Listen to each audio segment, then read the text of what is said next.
There is not a world in where Super Saiyan 1 to 100 videos didn't happen. Some of the first videos ever seen were Super Saiyan 1 to 100 transformation guides. Starting at Super Saiyan 1, pretty clean. Super Saiyan 2, pretty good so far. It then moved on to Super Saiyan 3.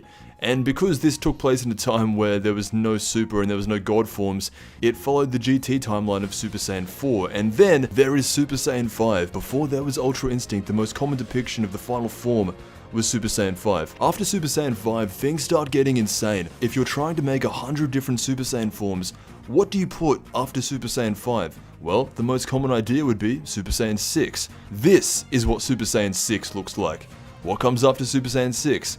7, 8, 9, and one of my favorites of all time, Super Saiyan 10. Skip ahead a few, you then have Super Saiyan 20, Super Saiyan 50, and ultimately, the endgame form, Super Saiyan 100. Now, I'm gonna be honest, about 10 years ago, this stuff blew my mind. How did these videos get the insider information on all these forms? A depiction of Goku, or whoever Saiyan this is, with Super Saiyan quintillion hair, encompassing his entire body, radiating the amount of power that he has. There is something majestic about it. Until the likes of Super Saiyan Blue, Super Saiyan God started showing up, each new level of Super Saiyan form just got bigger and bigger. Bigger hair, bigger muscles, no pupils in the eyes, that was always a big one. It went so far to the point where, in 2009, or just before Dragon Ball came back, this is what people saw DBZ as. Now that Dragon Ball's back, when was the last time you saw a design even close that looked like this? Maybe Goku Black when he fused, but probably not. It's so different from what people thought Dragon Ball Z would be. The idea was that if DBZ kept on developing, the hair would get longer, the muscles would get bigger,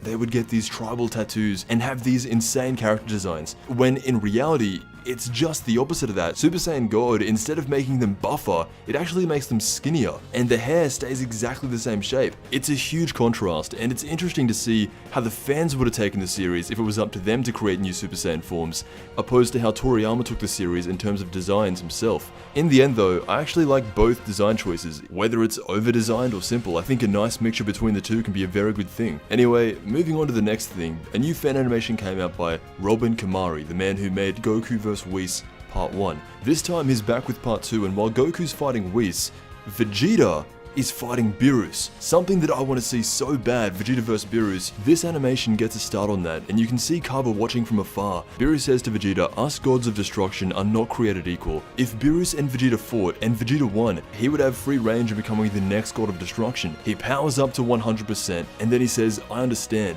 To beat you, I must become a monster to break every limit there is." He charges Beerus and Beerus charges back, and their clash is literally a nuke going off in the universe. It cuts to black and there's some stuff with Moro, but then it cuts back to Goku vs Whis. This takes place in a time where Goku has full control over Ultra Instinct and he is in it permanently. Whis looks at Goku once he's mastered Ultra Instinct and says, "It is now time for the next part of your training," implying that there is something even beyond mastered Ultra Instinct. Whis snaps his fingers and then Goku falls to the ground. He descends out of the form and hits the ground while Whis says to him, "This is where your true training begins." What could possibly be beyond Ultra Instinct? Well, the answer is Super Saiyan 100. Anyway, that was a quick look at my take on a Super Saiyan 1 to 100, along with the most recent fan animation. If you want to check out the full thing, I'll leave it down below. I want to thank you so much for watching, and I'll see you in the next Dragon Ball video.